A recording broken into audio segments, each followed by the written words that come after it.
Hey guys, tonight we begin with a ruin. One of the most iconic buildings of the ancient world, the Colosseum of Rome. So before you get comfortable, take a moment to like the video and subscribe. But only if you genuinely enjoy what I do here. And let me know in the comments where you're tuning in from and what time it is for you. It's always fascinating to see who's joining us from around the world. Now, dim the lights, maybe turn on a fan for that soft background hum, and let's ease into tonight's journey together. When the Colosseum opened in 80 CE, it wasn't the half-broken tourist magnet we see today. No, back then it was the Beyoncé of Roman architecture. Flawless, dramatic, and guaranteed to make the neighbours jealous. Officially, it was called the Flavian Amphitheatre, but nobody bothered with that. Romans just pointed and said, the Colosseum, partly because of the giant statue of Nero nearby, and partly because Flavian Amphitheatre sounded like a bad law firm. The thing was enormous. 50,000 seats, 80 entrances, marble cladding so bright you probably needed sunglasses. It was the ultimate status symbol, an arena built to show that Rome had more concrete, more slaves, and more free time than anyone else on earth. Senators sat in the good seats, peasants squashed up top, but everyone got the same blood-splattered view. Titus, the emperor who cut the ribbon, didn't settle for a casual opening ceremony. He hosted 100 straight days of entertainment. Picture Netflix autoplay, but with more stabbing. Gladiators fought, wild animals were butchered, and in a particularly because we can moment, the Romans flooded the arena to stage naval battles. Who needs running water for the city when you can build an indoor murder lake? And they shipped animals in from everywhere. Lions from Africa, bears from the mountains, elephants, even ostriches. The Colosseum was basically Noah's Ark, if Noah had been a psychopath with a taste for dramatic irony. None of these creatures lasted long, of course, but their deaths made great halftime shows. The audience ate it up. The poor got free bread and free gore, the rich got to feel smug, and the emperors got applause that wasn't accompanied by daggers in the dark. It was political propaganda at its loudest. Sure, your taxes are high, but look, free lions. And the building itself? A marvel. Concrete arches stacked so perfectly that engineers still study them.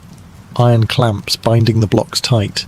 Elevators run by sweaty slaves popping animals into the arena like medieval vending machines.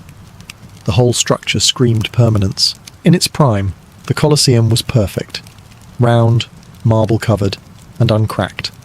No goats, no rubble, no tourists holding selfie sticks. If you told a Roman it would one day lose half its body, they'd laugh and order another round of executions.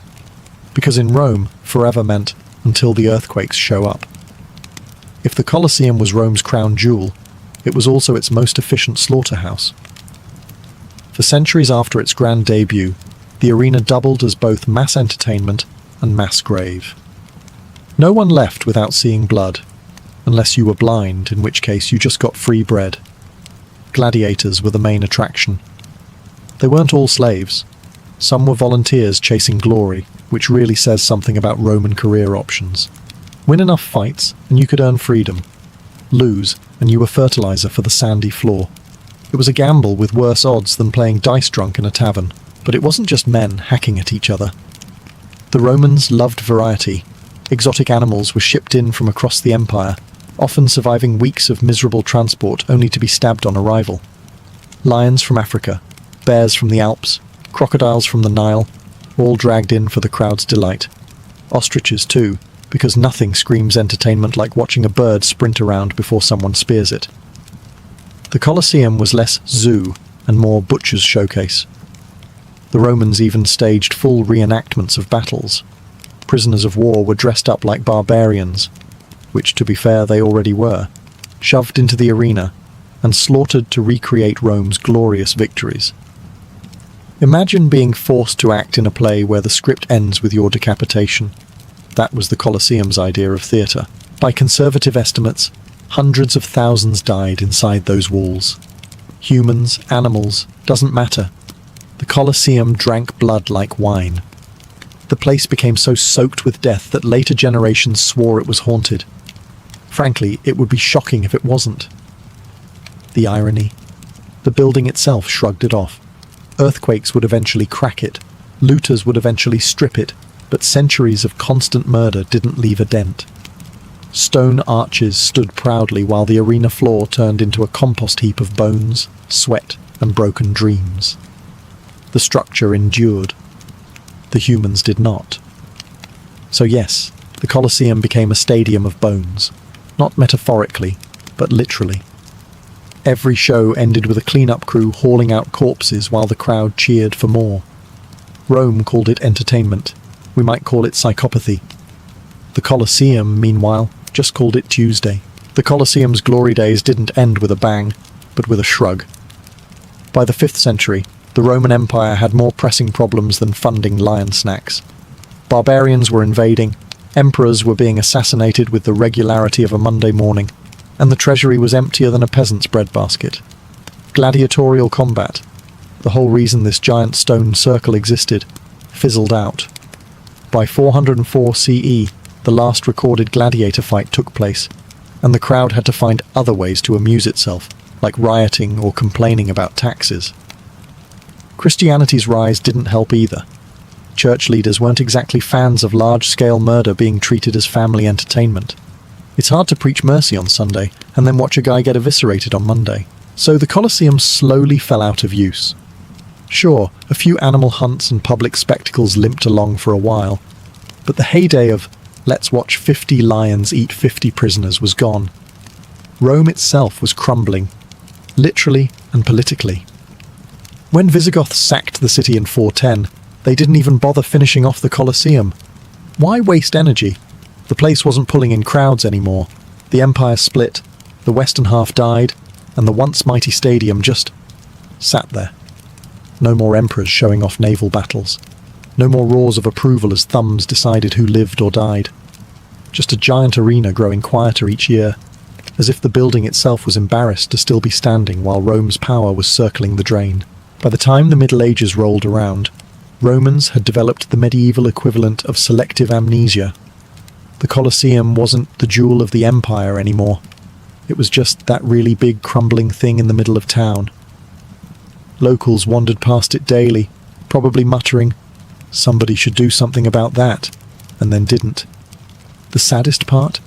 The Colosseum hadn't even started losing its stones yet. That was still to come. Right now, it was just suffering from neglect. Like a once famous actor now doing beer commercials. The games were gone, the emperors were gone, and the stadium that once screamed Rome's power was now an oversized paperweight. Rome had stopped caring. And when Rome stopped caring, history started sharpening its chisels. The Colosseum may have shrugged off centuries of stabbing, mauling, and general blood-soaked chaos, but nothing in Rome was built to survive Mother Nature's passive-aggressive fits. By the 9th century, the building was already neglected, the games long gone, and Rome itself was a shadow of its imperial past. Then the earthquakes arrived, and they didn't come to spectate. They came to finish the fight. In 847 CE, a major quake hit the city. The southern side of the Colosseum, that great arc of stone and marble, took the worst of it. Massive chunks tumbled down in a cascade of rock, iron, and centuries of bad memories. What emperors, barbarians, and popes hadn't managed to destroy, the earth itself happily kicked over like a spoiled child knocking down a sandcastle. The Colosseum went from majestic ruin to, well, at least half of it is still standing. The southern side in particular suffered because it sat on less stable ground. Ancient Roman engineers had been geniuses, yes, but even they couldn't outsmart fault lines forever. The northern half clung on, while the south collapsed in stages, leaving the building looking permanently lopsided, like history's most dramatic before and after photo. And this wasn't a one-time event. Rome got more tremors throughout the Middle Ages, each one loosening more stone, each one giving locals new excuses to cart away rubble for personal projects. Every quake turned the Colosseum into the world's biggest clearance sale. What had once been an engineering marvel became a cracked skeleton. Vaulted arches buckled, stairways vanished, and spectators who might have sat comfortably in the second tier centuries earlier would now be looking at open sky and wondering why nobody brought scaffolding. For Romans of the time, though, it wasn't a tragedy. It was opportunity. Huge slabs of travertine lying around in neat piles? Perfect. Why mourn a broken amphitheatre when you could turn its ribs into your new church facade? And the more earthquakes struck, the more free building materials rolled in. The Colosseum didn't just fall apart. It was being politely delivered to the rest of Rome, one tremor at a time. And after the 847 quake, the missing half of the Colosseum wasn't just a possibility. It was already becoming a reality. The Colosseum survived its first big earthquake in 847 CE, looking a bit battered but still recognizable. Like a heavyweight fighter after a rough round, it could still stand in the ring. But the earth wasn't done swinging. In 1349, Rome got hit again, and this time, the Colosseum went down hard. This quake ripped through the city with enough force to turn much of the southern side of the amphitheatre into rubble. Entire sections of those majestic arches and seating tiers simply folded and collapsed. It wasn't just cracks and cosmetic bruises anymore. It was structural annihilation. Rome's most famous landmark suddenly looked like a half-eaten cake, and nobody was rushing to bake the missing half back. Of course, medieval Romans didn't view this as a tragedy. They saw it as divine delivery. All those giant blocks of travertine that once held up emperors and gladiators, now they were lying conveniently on the ground, ready to be reused. Builders, stonemasons and opportunists descended on the wreckage like bargain hunters at a yard sale. Why quarry new stone when the Colosseum was practically begging you to help yourself? The damage was so extensive that the Colosseum never really recovered. The south side remained a jagged ruin, open to the elements, while the north side soldiered on in stubborn defiance. From that point forward, the Colosseum wasn't a full arena. It was a broken circle, a permanent reminder that Rome's glory was officially a thing of the past. And naturally, once pieces of the Colosseum were carted off for recycling, the ruin's fate was sealed. Instead of repairing it, everyone treated it as a public quarry. The earthquake didn't just break the structure. It broke the idea that the Colosseum should remain whole. From then on, its stones would end up in palaces, churches, and fountains, scattered like confetti across the eternal city.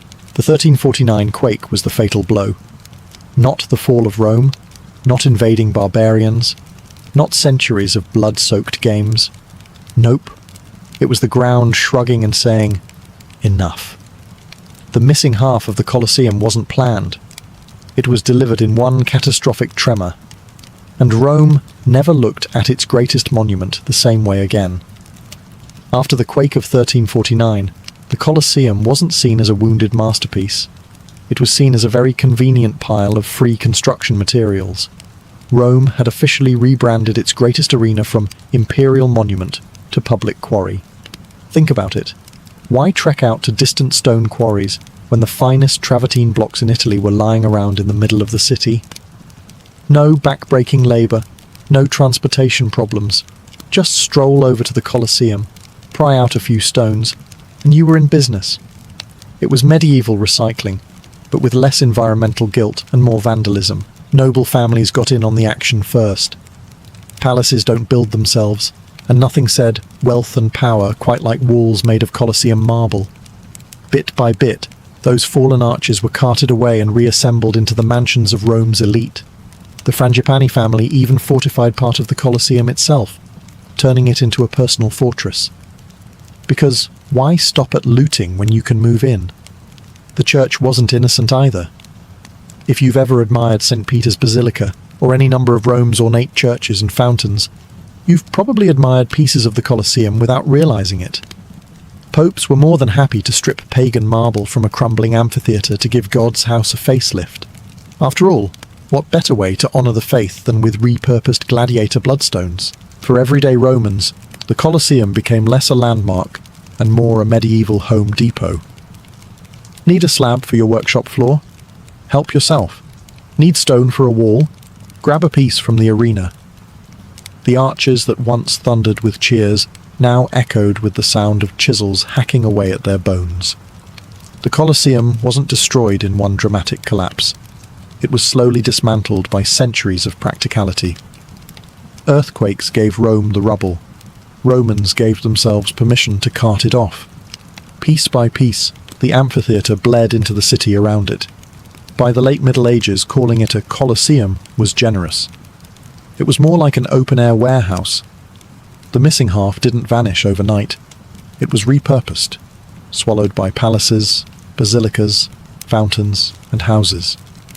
Rome hadn't lost its monument. It had simply rearranged it. The Colosseum had gone from monument to quarry, and once that shift happened, there was no going back. If there's one thing medieval noble families loved more than money, it was flaunting it. And in Rome, flaunting often meant squatting inside ancient ruins like raccoons with titles. The Colosseum was no exception. By the 12th century, the city's elite weren't just carting off its stones, they were moving in. The Frangipani family got there first. These were your classic medieval power players, wealthy, ambitious, and not above declaring, "This half-broken arena is mine now." They fortified the Colosseum, turning it into a personal castle. Forget gladiators and roaring crowds. Picture silk-robed nobles sipping wine in the same arches where lions once disemboweled criminals. It was a bizarre mashup of luxury living and squatter chic. The Annibaldi clan eventually muscled in too, because in medieval Rome, nothing said respectable family home like commandeering a gigantic haunted ruin. They reinforced towers, walled off sections, and treated the Colosseum like a real estate jackpot. It wasn't a stadium anymore. It was prime medieval loft space with excellent views of the city and slightly fewer ghostly screams than average. Of course, nobles didn't exactly repair the place. They weren't interested in restoration. They were interested in using the Colosseum's sheer bulk to project power. Massive stone arches became defensive walls, and once gaping entrances were turned into gates to keep enemies out. Imagine medieval guests arriving for a banquet, having to step around rubble piles and decorative bloodstains from 2 centuries earlier. For ordinary Romans, this was peak absurdity. The most famous amphitheatre in the empire, once Rome's pride, had been downgraded to family fortress with bonus goat pens. It was like turning the Eiffel Tower into a condo complex or renting out the Great Pyramid on Airbnb. And yet, the nobles thrived in their crumbling palace. The Colosseum's enormous presence made them look untouchable, even if the building itself was falling apart. Its stones had once symbolized Rome's unstoppable empire. Now they symbolized the egos of families who couldn't stop fighting over which half of a ruin belonged to them. So while earthquakes weakened the Colosseum, it was noble ambition that turned it into a parody of itself. Rome's greatest arena wasn't a monument anymore. It was luxury real estate with a side of rubble, medieval chic at its most ridiculous. If the noble families were shameless about squatting in the Colosseum, the popes were even less subtle about dismantling it. By the Middle Ages, the papacy had figured out that God's house looked much holier when it was decorated with stolen pagan marble. And what better source than the largest pile of pre-cut, high-quality stone in all of Rome? So the Colosseum became the Vatican's unofficial quarry. Need a wall for a basilica? Grab some travertine from the amphitheatre. Fancy a marble column for your palace? Don't waste time carving one. Just rip it straight out of the Colosseum. After all, it wasn't like the lions and gladiators were going to complain. One pope after another chipped away at the ruin. Pope Gregory the Great is said to have encouraged the reuse of materials from old pagan buildings, and the Colosseum fit the bill perfectly. Later popes happily obliged, stripping out blocks, iron clamps, and decorative marble to repurpose them across the city. The result? Rome's skyline became a patchwork of Colosseum souvenirs. If you admire St. Peter's Basilica today, you're also admiring a few chunks of the missing half of the Colosseum, just disguised as holy architecture. And the irony here is delicious. The very building once condemned as a site of Christian martyrdom was now being cannibalized to glorify the Christian faith. Nothing says divine providence quite like ripping apart a murder arena to build a cathedral. Of course, the popes didn't stop at stone. They also authorized the removal of the Colosseum's metal clamps, those iron staples that literally held the blocks together. Extracting them weakened the walls further, leaving behind pockmarks that are still visible today. It was like pulling nails out of a wooden house and then acting surprised when it collapsed. For everyday Romans, this papal demolition derby was just normal life. Why quarry new material when the Pope had basically declared the Colosseum a divine parts shop? Every new church, palace and fountain sparkled a little brighter thanks to the ruin crumbling in the background. By the time the papacy was done, the Colosseum was less a stadium and more a skeleton, one whose bones had been scattered into every corner of Rome. God may have gotten his basilicas, but the Colosseum had definitely lost half its body in the process. If earthquakes and popes hadn't already ruined the Colosseum's week, medieval scrap metal dealers finished the job. The amphitheatre wasn't just stone and marble. It was held together by thousands of iron clamps, the ancient equivalent of duct tape. These clamps kept the massive blocks of travertine from slipping apart, and the Romans, being practical engineers, even poured molten lead around them to lock everything tight. Centuries later, those clamps became irresistible to medieval looters. Iron was expensive, hard to come by, and vital for weapons, tools, and horseshoes. So why smelt new iron when the world's largest stockpile of ready-made metal was sitting in the middle of Rome? All you had to do was pry it out, and pry they did. The process was destructive, to put it mildly. People hacked away at the stone to dig out the clamps, leaving behind rows of ugly holes and scars across the Colosseum's walls. Each clamp stolen meant another piece of the building grew weaker. Picture someone removing bolts from a bridge because they wanted to sell the scrap, and then acting surprised when the bridge collapsed. That was Rome's approach to cultural preservation. The results were catastrophic. Whole sections of wall shifted and cracked. Vaults sagged. Arches that had survived earthquakes finally gave up. What had once been a model of Roman engineering was now a pockmarked ruin that looked like it had been attacked by a very determined woodpecker with a blacksmithing degree. And the best part? Most of that stolen iron didn't even go into anything glamorous. It probably ended up as nails, tools, or fencing. Imagine trading the Colosseum's structural integrity for a bunch of medieval shovels. That's history for you. One of the wonders of the world undone because someone needed better cutlery. Even today, you can see the damage. The walls of the Colosseum are dotted with those old clamp holes, the visible scars of centuries of theft. Tour guides politely call them evidence of spolia. A less polite term would be proof that medieval Romans couldn't resist free hardware. So if you've ever wondered why half the Colosseum is gone, don't just blame earthquakes. Blame the fact that somebody's great-great-great-grandfather needed to fix a plough. By the Middle Ages, the Colosseum wasn't just a ruin. It was prime real estate. The arches that once echoed with the screams of dying gladiators were now rented out as shop space. Because if history has taught us anything, it's that people will sell vegetables literally anywhere. The ground-level arches, designed to funnel tens of thousands of spectators in and out of the arena, became perfect storefronts. Bakers set up ovens, smiths hammered away at iron, and butchers displayed cuts of meat in the same spots where lions once tore into prisoners. Nothing says fresh product like buying your sausage under a centuries-old bloodstain. And it wasn't just shops. People lived there too. The Colosseum turned into a makeshift apartment complex, with families carving out homes in its hollowed arches. Imagine waking up in the morning, stepping outside your door, and remembering you live inside history's biggest murder arena. For medieval Romans, that was just Tuesday. Of course, these weren't luxury condos. Rain dripped through cracks, rubble was always a hazard, and occasionally parts of the wall collapsed without warning.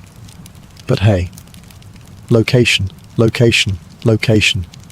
Where else could you live in the heart of Rome for free, surrounded by crumbling marble and the occasional goat? The Colosseum's arches also hosted workshops. Blacksmiths, tanners and carpenters all moved in, hammering and sawing away in the shadow of fallen emperors. You can almost hear the marketing pitch.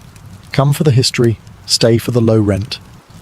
The place had officially gone from world wonder to strip mall with haunting ambience. For passing travellers, the sight was surreal. Instead of seeing a majestic amphitheatre, they saw a half-collapsed ruin buzzing with market chatter, smoke rising from chimneys wedged into ancient walls, and children chasing chickens across the arena floor. It was less ruin of the empire and more haunted shopping mall. And the best part? Nobody thought this was weird. Medieval Romans weren't sentimental about ruins. To them, the Colosseum wasn't a sacred monument. It was a very large, very convenient space that just happened to be available. If emperors had known their grand arena would one day house bakeries and shoe repair shops, they probably would have built something smaller and less tempting. The Colosseum had officially reinvented itself. Not as a stadium, not as a fortress, but as a mall. And business was booming. By the time the Colosseum had been downgraded from world wonder to strip mall, it was only a matter of time before it became a barn. And sure enough, the grand arena that once staged naval battles and gladiatorial duels eventually turned into a giant pasture for sheep and goats. Nothing says fall of empire quite like livestock grazing on history's most iconic murder arena. Travellers in the Middle Ages often described the Colosseum not as a ruin, but as a sort of ghostly meadow, with herds of animals calmly chewing grass in the same space where gladiators once fought for their lives. Imagine standing in the world's largest stadium and hearing not the roar of 50,000 spectators, but the gentle bleating of goats. A little anticlimactic, yes, but probably better for public health. Goats didn't care about imperial grandeur or architectural mastery. They cared about weeds, and the Colosseum had plenty of those. Plants grew wildly in its cracks, stairways and collapsed arches, turning the place into an overgrown buffet. Shepherds thought, why not? Free grass. And just like that, the arena of emperors became the cheapest grazing land in Rome. The irony, of course, is that medieval Romans considered this perfectly normal. To them, ruins weren't sacred or untouchable. They were practical. You needed a fortress? Move into the Colosseum. You needed a quarry? Dismantle it. You needed grazing land? Toss in some goats. The ancient world wasn't being preserved, it was being repurposed, and goats apparently were excellent tenants. Low rent, minimal noise complaints, just the occasional pile of droppings where Caesar once sat. For foreign visitors, the sight was both shocking and hilarious. Pilgrims and scholars would arrive in Rome expecting to see the legendary amphitheatre, and instead find sheep wandering across the arena floor.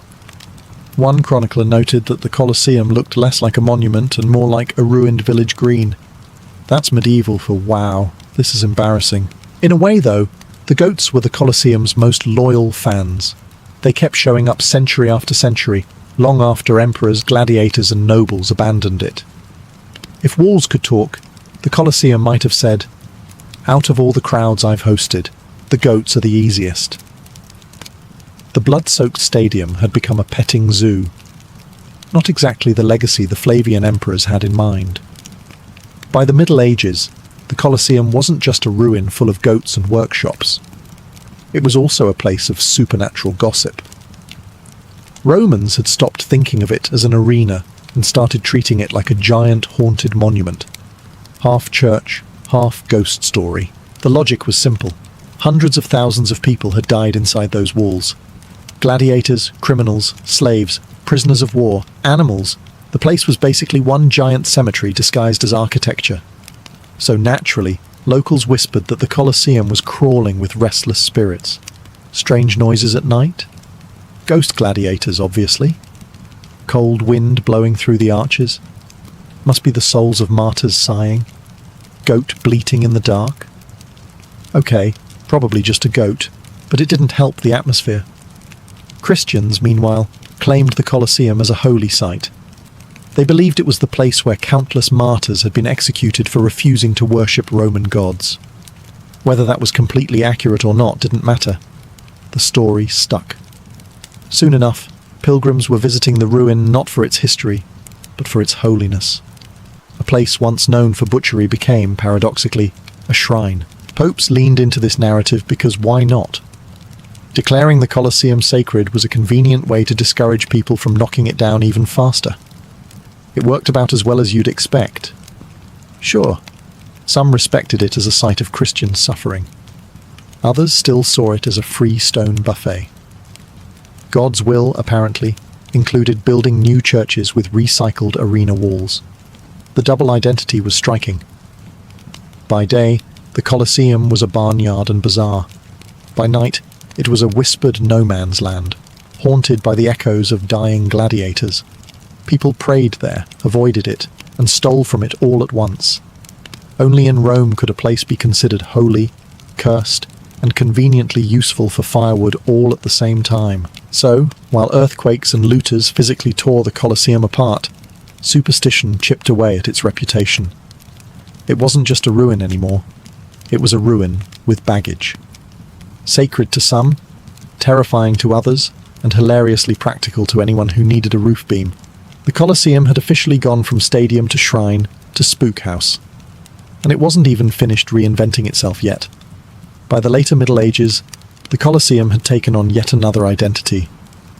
Rome's strangest garden. With earthquakes opening cracks in the stone, looters ripping out iron clamps and no one maintaining the place, the arena slowly turned into a giant planter box. Nature had moved in, and it wasn't subtle about it. Grass sprouted first, carpeting the arena floor where emperors once hosted naval battles. Then shrubs took root in broken stairways. By the time the 14th and 15th centuries rolled around, actual trees were poking out of the upper arches like nature's version of sticking flowers in a skull. To locals, this wasn't alarming. It was just Tuesday. But to later scholars, the Colosseum's greenery was astonishing. By the Renaissance, botanists catalogued hundreds of plant species growing out of the ruin, many of them exotic. Seeds had travelled in centuries earlier, hidden in the fur of lions, the bellies of exotic birds, or stuck to the sandals of gladiators. The result? The Colosseum was basically running its own international greenhouse without asking permission. Imagine being a medieval visitor expecting to see the proud ruin of Rome's greatest amphitheatre, only to be greeted by a jungle sprouting out of its arches. It was less glorious ruin of empire, and more welcome to the world's least maintained botanical garden. If you squinted, you might even mistake it for a hillside, albeit one shaped suspiciously like an oval death trap. Of course, plants did what earthquakes and goats hadn't quite finished. They cracked the Colosseum open further. Roots snaked into the stone, prying blocks apart inch by inch. Every sapling was basically a tiny wrecking crew. Nature wasn't just reclaiming the Colosseum, it was actively helping to dismantle it. Yet, in true Roman fashion, nobody really panicked.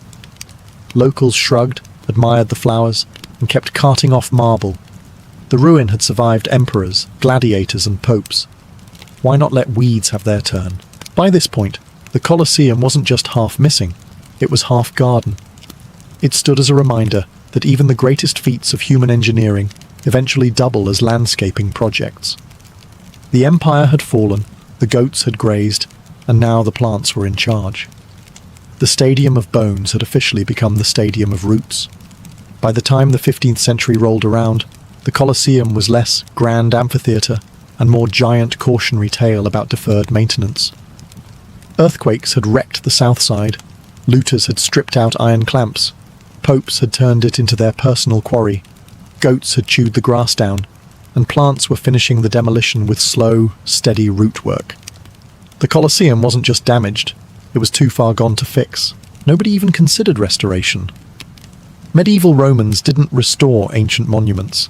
They reused them, squatted in them, or ignored them until they collapsed. A massive project to save the Colosseum would have cost fortunes, and let's be honest, nobody was spending money to protect a half-ruin when there were cathedrals to build, palaces to decorate, and wars to fight. The idea of preservation just didn't exist yet. If you wanted history to survive, you wrote it down in a dusty manuscript. Stone? That was fair game for fireproof housing material. The Colosseum, once Rome's loudest symbol of empire, became background scenery, the city's biggest piece of urban clutter. Its missing half wasn't treated as a tragedy. It was treated as an opportunity. Those fallen blocks built homes, churches, even part of the Vatican. The people of Rome had no shame about living in luxury, thanks to the cannibalized corpse of their own past. Travelers and pilgrims passing through the city often described it as awe-inspiring, but not because it was intact. The sheer scale of its brokenness impressed them. Look, they basically said, if this much ruin still stands, imagine how terrifying it must have been when complete. Which is a polite way of saying, wow, this wreck is huge. Meanwhile, everyday Romans just lived around it, selling bread under its arches, grazing goats in its arena, and treating one of the wonders of the ancient world like a neighborhood backdrop. Restoration wasn't on the table, because to most people, the Colosseum was already finished. Not as a stadium, but as a ruin. By the late Middle Ages, it was simply too broken to save. The Colosseum had gone from centerpiece of empire to oversized quarry to city barnyard, and now it was settling comfortably into its final role, the world's most majestic pile of rubble.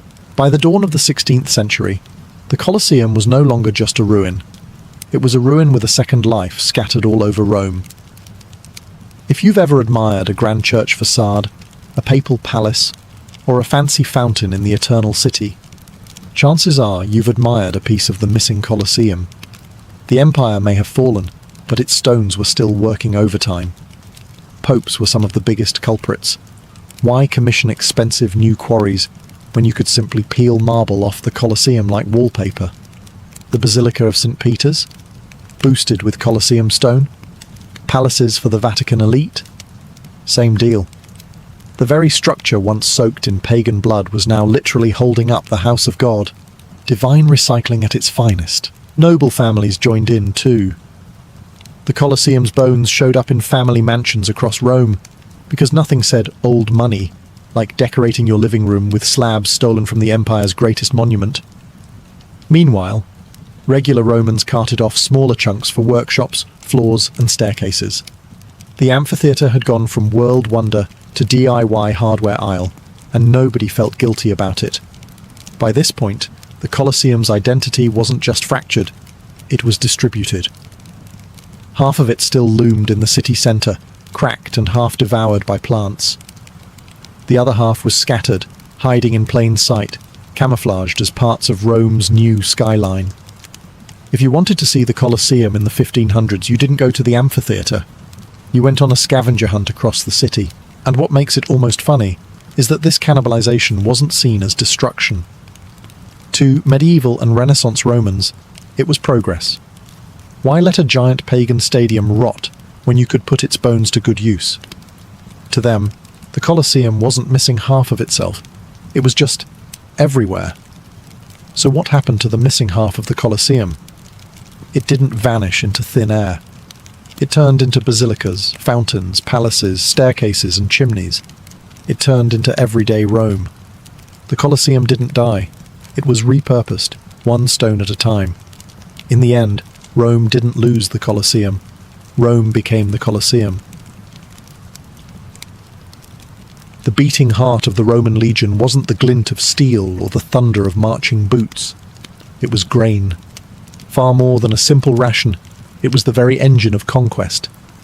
Each soldier carried about 3 Roman pounds of wheat per day in his pack.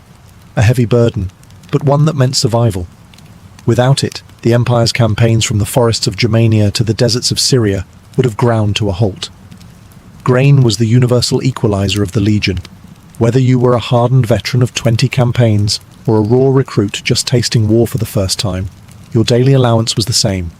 Bread, not gold, was the true currency of Rome's armies. But getting from sack to stomach was no easy feat.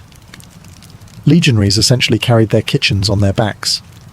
Among the jumble of kit, helmets, javelins, cooking pots, was the small hand mill, a portable grinder that turned hard kernels into coarse flour. After hours of marching under the Mediterranean sun, the men would sit down in camp, shoulders aching, and begin the tedious work of grinding.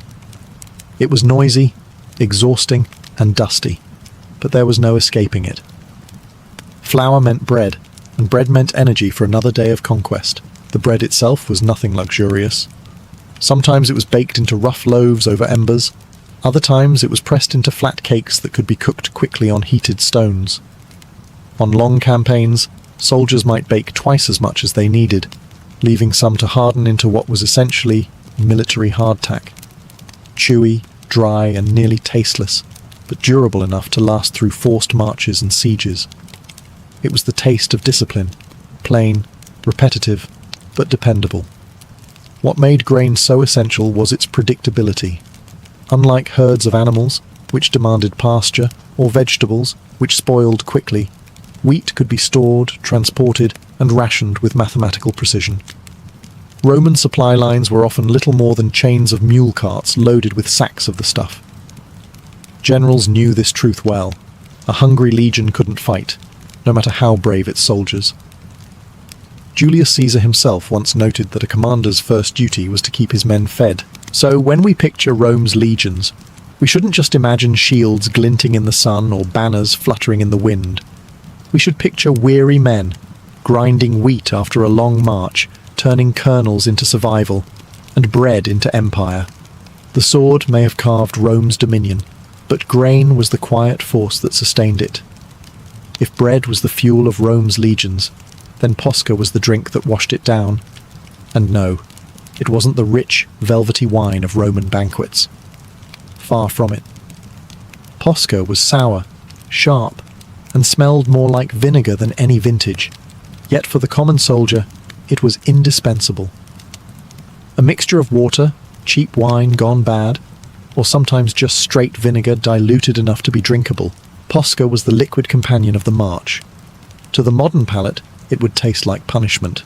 To a Roman legionary, it tasted like refreshment, safety, and even medicine. Why vinegar? First, it solved a very practical problem: unsafe water. Rivers and wells were often contaminated, especially in enemy territory, and plain water could make an entire camp sick overnight. Vinegar killed off much of the bacteria that lurked unseen. Mixing sour wine with water not only made it safe, but stretched the supply, which mattered when thousands of men were on the move. In a way, Posca was the legion's version of a sports drink, quenching thirst while reducing the risk of disease. Second, the tangy liquid was strangely invigorating. Marching 30 kilometers under a scorching sun, weighed down by armor, weapons, and a pack that could tip over 30 kilograms, soldiers needed something bracing to keep them alert. That sharp bite of vinegar on the tongue woke a man up better than sweet wine ever could. It was cheap, plentiful, and practical, exactly what a legion required. But Posca wasn't just about hydration. It seeped into Roman military culture. Writers of the time recorded that generals and emperors sometimes drank it deliberately, to show solidarity with their men. Imagine that. A commander, surrounded by luxury, choosing the soldiers' sour brew instead of Falernian wine. It was a symbolic gesture, one that made a leader appear disciplined and close to his troops. To sip Posca was to embody Roman virtues of austerity and toughness. Of course, soldiers joked about it. Posca was hardly glamorous. No poet sang its praises, and no lover poured it at a feast. It was, at best, an acquired taste, but it was also unforgettable. The tang lingered in the mouth, just as memories of campaigns lingered in the mind. For the legionary, it became part of the rhythm of daily life. Bread in one hand, sour wine in the other, and another mile of marching ahead. If wheat was the foundation, and Posca the refreshment, then salted pork was the legionary's anchor. Protein wrapped in salt and necessity. Meat on campaign was a luxury for most of the ancient world, but Roman soldiers were among the rare few who could expect it regularly. Not fresh, juicy cuts, of course. What they got was pork preserved in salt, tough and briny, designed not for pleasure but for survival. Salt was the real magic here. Without refrigeration, pork would rot within days, especially under the blazing Mediterranean sun. But rubbed, packed, and cured with salt, it could last for weeks, even months. Legionaries carried slabs of it in their packs, sometimes boiled in camp to soften the texture, other times roasted on skewers over small fires when time allowed. The taste was harsh, salty, greasy, and repetitive, but it kept them strong. Protein rebuilt the muscles worn down by endless marching and brutal combat. In the words of one historian, it was the soldier's shield against exhaustion. More than nutrition, salted pork symbolized Roman efficiency. Supply officers, or questors, ensured wagons rolled behind armies with barrels of preserved meat, supplementing what soldiers carried themselves. Where other armies relied on foraging or stealing from locals, the Romans built supply chains as reliable as their formations. Pork wasn't just food, it was proof of Rome's logistical genius. A hungry army might plunder once, but a well-fed legion could conquer for decades. Still, salted pork wasn't universally loved. Imagine chewing on the same greasy, salty slab day after day. Soldiers sometimes joked it was harder to swallow than facing a barbarian charge. When they could, they tried to improve it, mixing it with lentils, soaking it in vinegar, or seasoning it with herbs scavenged near camp. On lucky days, they even traded portions with civilians for fresher cuts. But when nothing else was available, the pork endured, as stubborn as the legionaries themselves. Interestingly, salted pork carried cultural weight too. The Roman army's reliance on it reinforced an image of soldiers as hardy, practical men. No feasting, no indulgence, just salt, meat, and duty. It reflected the Roman mindset that glory didn't come from living well, but from enduring discomfort and still marching forward.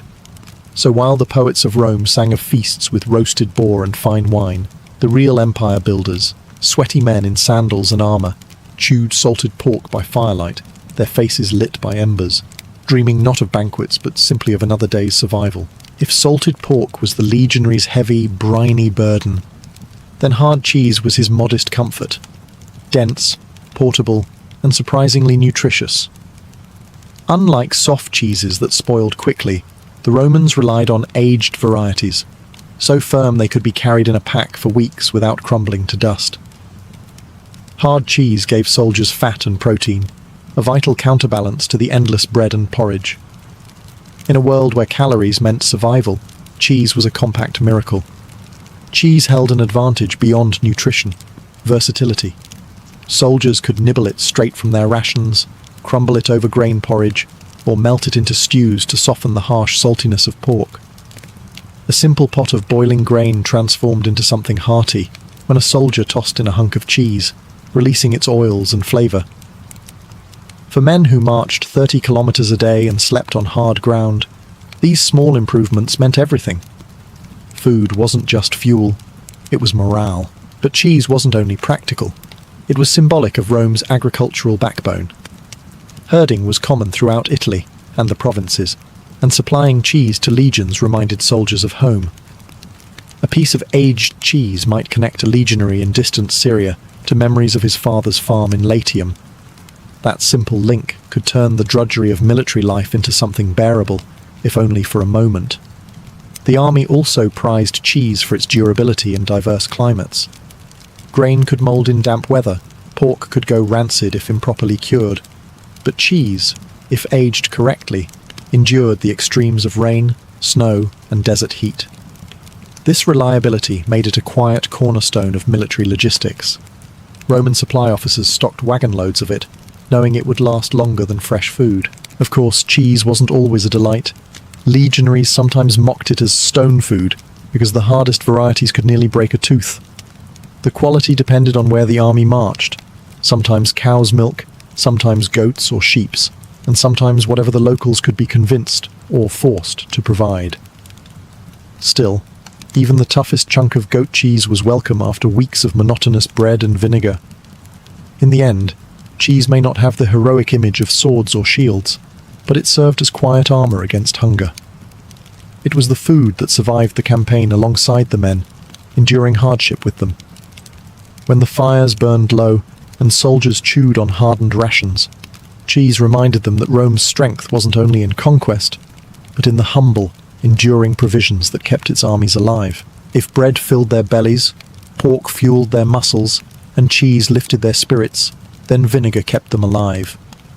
To the Roman soldier, vinegar wasn't just an ingredient. It was a toolkit in liquid form, carried in small flasks or mixed into the ubiquitous posca.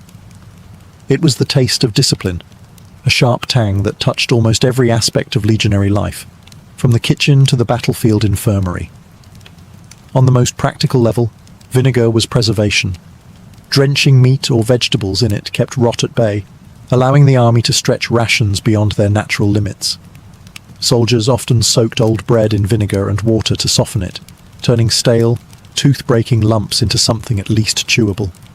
It wasn't gourmet dining, but it meant fewer wasted supplies, and in war, waste was as deadly as enemy arrows. But vinegar's real power was medicinal. Ancient Roman doctors, following the writings of Hippocrates and Galen, saw vinegar as a purifier. Soldiers used it to clean wounds, believing its sting warded off infection. In an age without antibiotics, this was a lifeline. A cut on the march could fester into death. A splash of vinegar was the soldiers' best defense. They even gargled it for sore throats, dabbed it on insect bites, and sipped it, diluted, to ease stomach troubles. To the weary legionary, vinegar was both first aid and pharmacy. There was also the psychological factor. Vinegar sharpened the senses, a jolt to a man dulled by fatigue. Imagine trudging through miles of dust and heat, then pausing to swig sour posca. The shock on the tongue was bracing, almost like a wake-up slap. Roman generals praised this austerity, contrasting it with the indulgence of their enemies. A soldier who could endure vinegar, they believed, could endure anything. Still, vinegar was not universally adored. Legionaries joked about its punishing flavour, comparing it to drinking discipline. Yet they drank it anyway because it worked.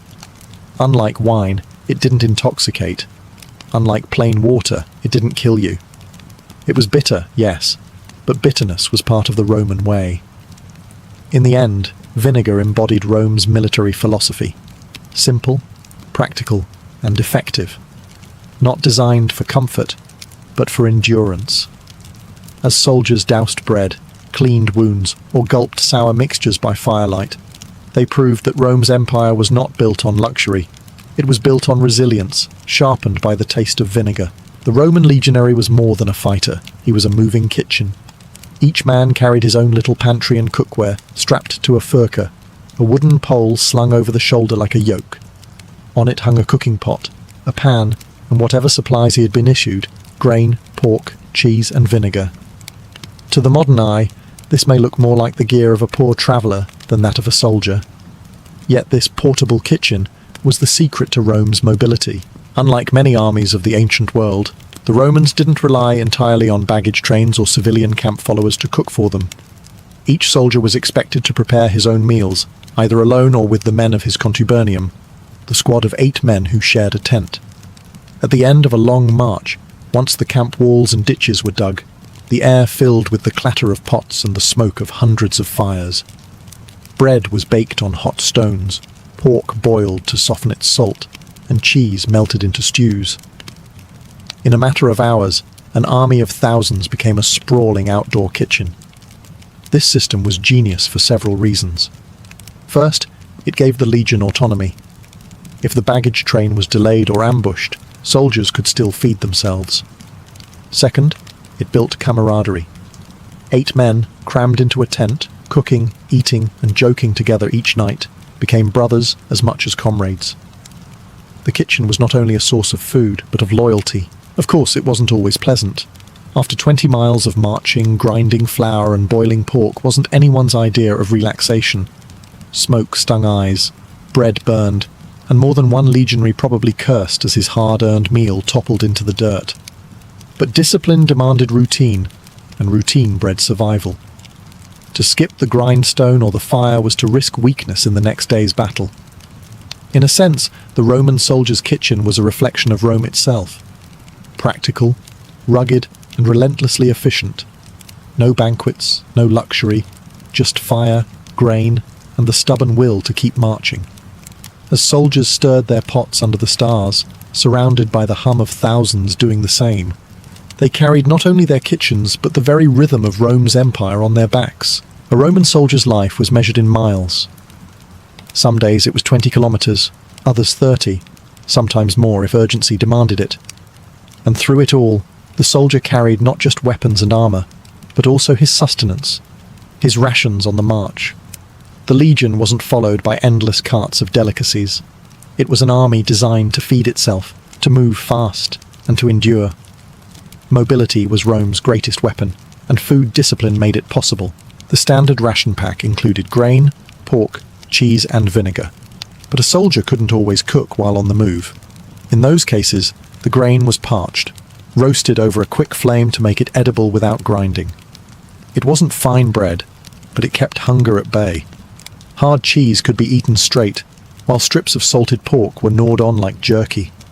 Sometimes bread was baked in advance and hardened into biscuits, dense and dry, perfect for chewing during a march. This was food stripped of all ceremony, designed for endurance alone. The Roman army had a word for this discipline: frugality. They prided themselves on needing less than their enemies. While barbarian warriors might feast one day and starve the next, legionaries kept steady, each man carrying several days' worth of provisions in his pack. This made them unpredictable and dangerous. They could appear suddenly in enemy territory, unchained from fragile supply wagons, because their kitchens were on their shoulders. Marching rations also shaped the culture of the legion. Eating on the move became part of the soldier's rhythm. Bite of bread, swig of posca, chew of pork. No luxury slowed them down. Even generals like Julius Caesar wrote about how his men could march faster and farther than rivals, precisely because they knew how to ration properly. Hunger did not cripple them. Discipline prevented it. Still, there were limits. When supplies ran low, men foraged. They plucked wild herbs, gathered fruits, or seized what they could from villages along the way. Some campaigns collapsed not from enemy swords, but from empty stomachs. For all Rome's logistics, the march was always a gamble. Too slow, and the men might eat through their rations before the next resupply. Too fast, and exhaustion killed as surely as hunger. Yet more often than not, the Roman legion succeeded. The very image of a soldier trudging along the dusty road, pack sagging with food, was the embodiment of Rome's secret weapon. Rations on the march weren't just survival, they were strategy. For days on end, the legionaries' meals were predictable. Grain, pork, cheese, and the sour bite of vinegar. But when victory came, food transformed from bare survival into celebration. The Roman feast after battle wasn't just about eating, it was about morale, reward, and reminding every soldier why enduring the monotony of rations was worth it. Feasting usually began when the fighting ended and spoils were secured. The baggage animals, kept out of danger during the clash, were slaughtered first. Fresh meat replaced salted slabs, filling the camp with the smell of roasting beef, lamb or goat. Soldiers who had choked down dried rations on the march suddenly tore into sizzling cuts, juices dripping onto their tunics. Wine, real wine, not the diluted sourness of posca, was uncorked, passed around, and drunk with abandon.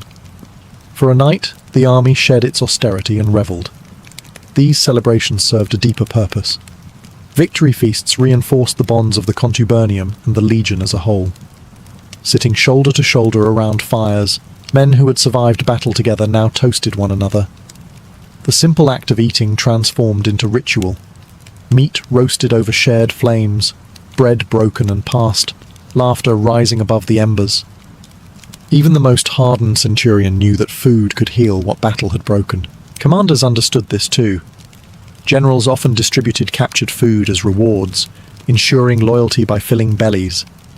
A leader who shared spoils, whether it was grain from a conquered town or amphorae of wine from seized stores, secured his men's devotion.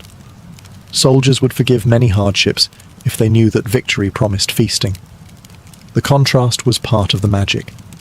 Hard bread and sour wine made the fresh meat and real wine taste all the sweeter. Legionaries joked that Rome's empire was built not just on discipline, but on the hope of a good feast after the killing stopped.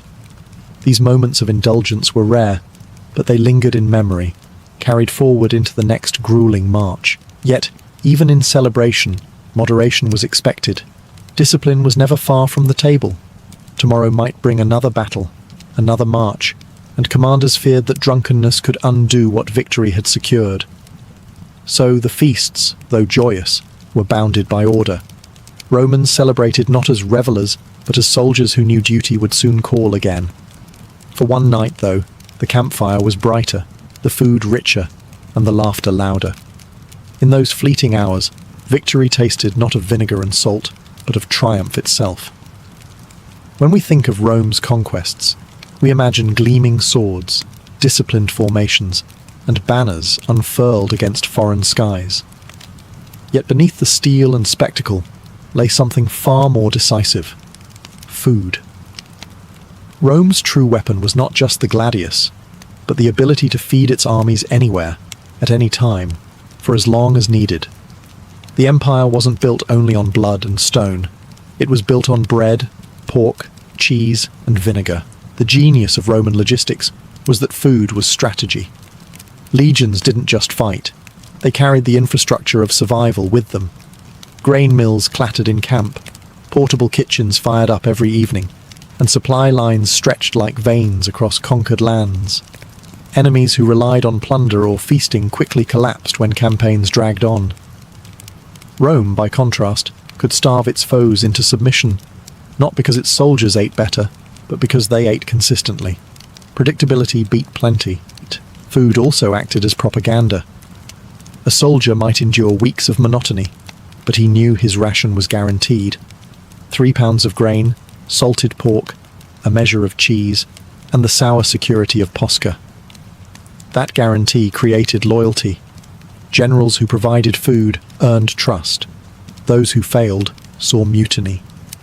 Julius Caesar, Augustus, Trajan, all understood that feeding the soldier was feeding the empire itself. To march without fear of hunger gave Rome an advantage that no enemy could easily counter. Beyond the battlefield, rations tied the soldier to the Roman identity. Eating the same simple diet, day after day, forged a sense of unity.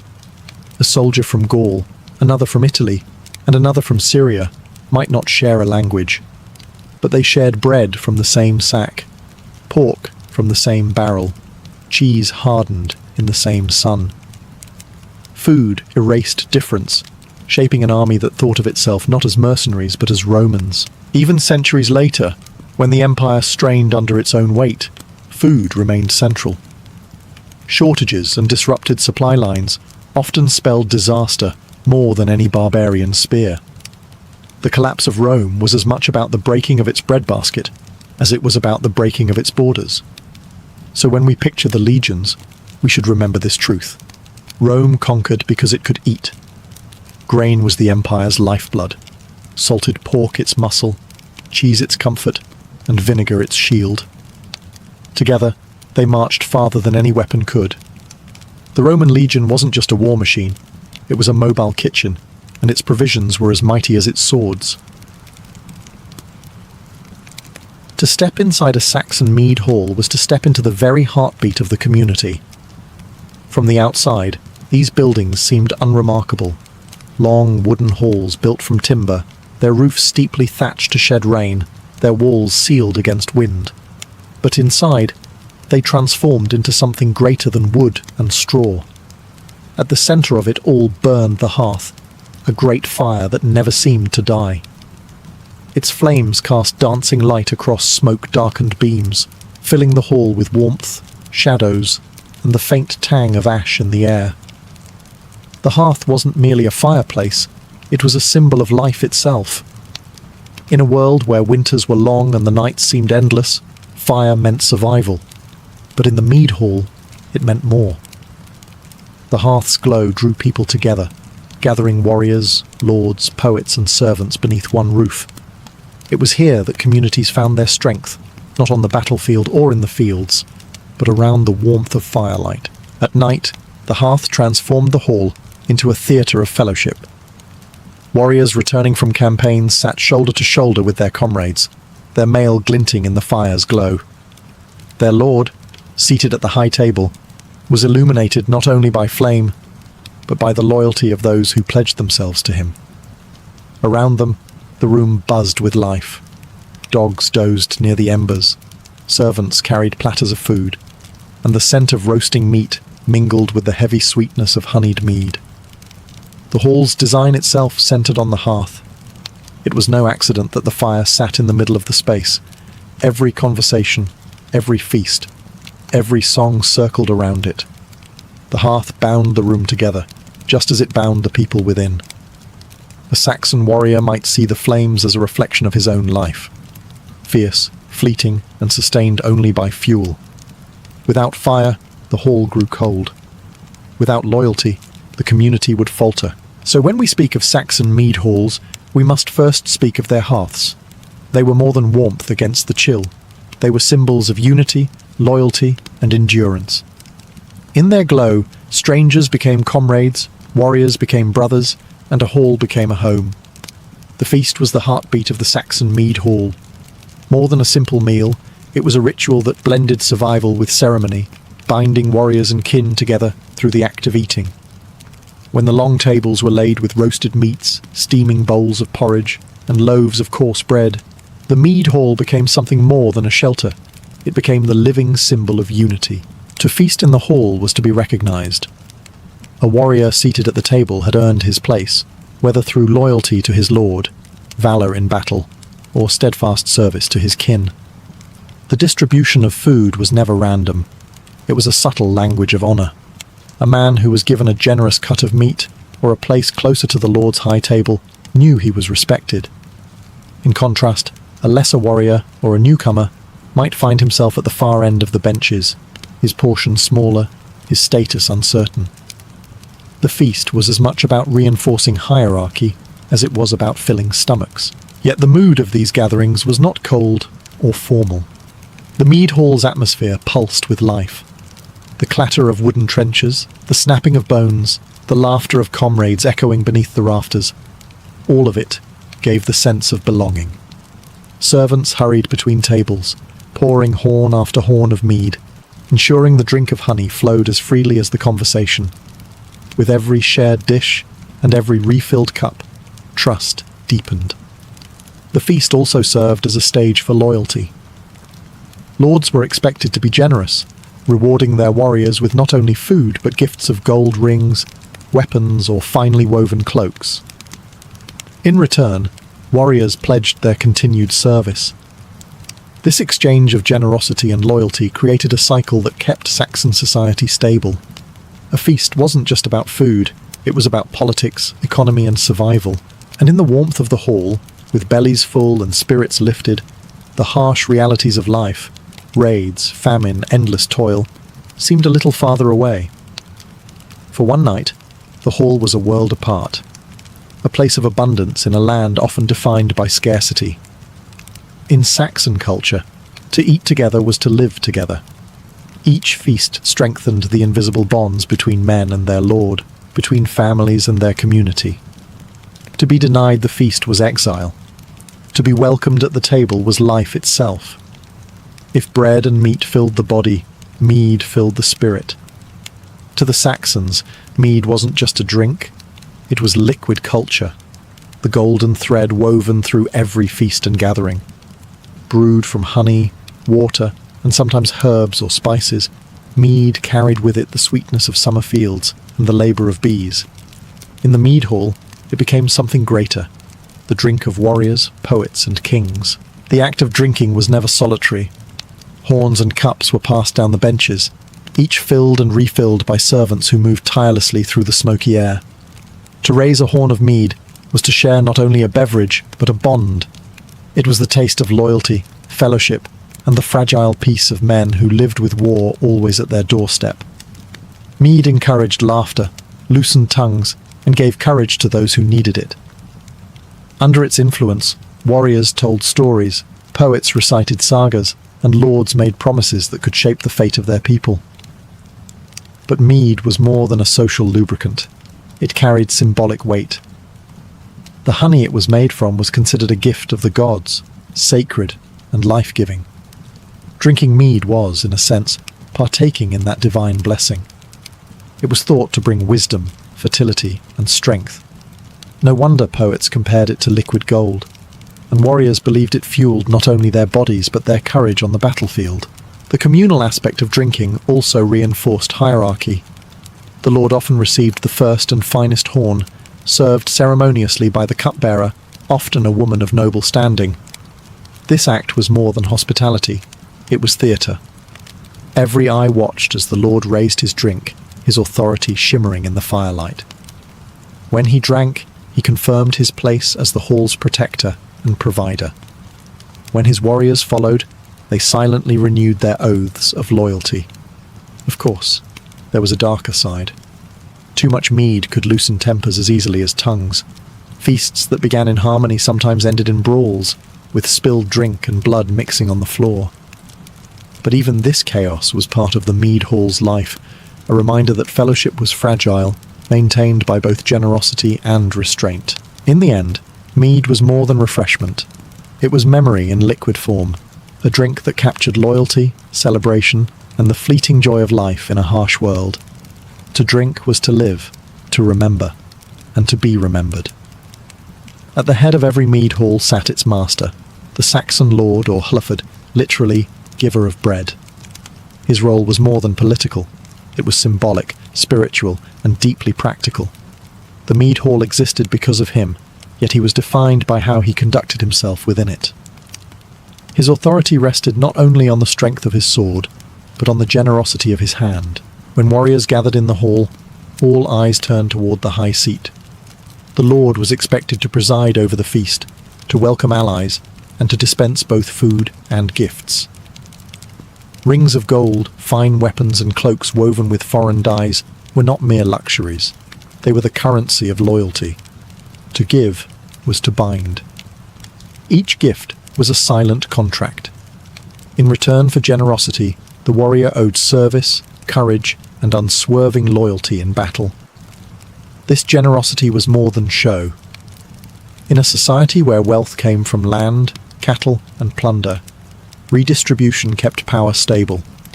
A greedy lord who hoarded treasures soon found himself without followers. A generous lord, by contrast, could transform even modest wealth into enduring loyalty. The mead hall was his stage, and every gesture, whether pouring the first horn of mead or offering a carved sword, was part of the drama of leadership. The lord was also the hall's protector.